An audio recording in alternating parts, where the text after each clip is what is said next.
United Nations, the U.S.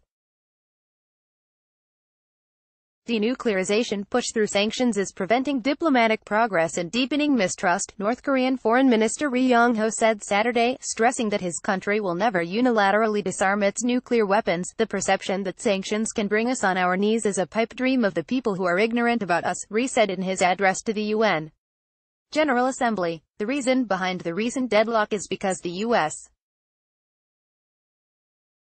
relies on coercive measures which are lethal to trust building. Ri stated that his country has stopped nuclear and ICBM tests and dismantled a nuclear test site as goodwill measures, but has not seen a corresponding response from Washington. Without any trust in the U.S., there will be no confidence in our national security, and under such circumstances there is no way we will unilaterally disarm ourselves first, he said. On the contrary, instead of addressing our concern for the absence of a peace regime in the Korean Peninsula, the U.S.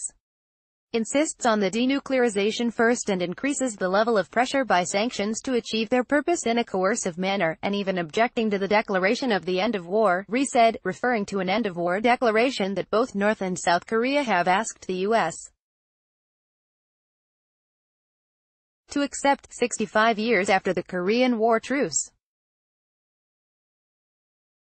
Presenting the North as a peace-loving country focused on improving its economy, Ri said its commitment to implementing the agreement reached between leader Kim Jong-un and U.S. President Donald Trump at their summit in Singapore in June is unwavering. North Korea's top diplomat kept a low profile during his week in New York, meeting with U.S. Secretary of State Mike Pompeo and UN Secretary-General Antonio Guterres, as well as Chinese Foreign Minister Wang Yi, but he avoided public appearances and dodged reporters' questions. The U.S., on the other hand, used the media spotlight of the General Assembly session to announce a trip next month to Pyongyang by Pompeo, and to drop hints that a second summit between Trump and Kim would be announced shortly. Trump has trumpeted his optimism for U.S.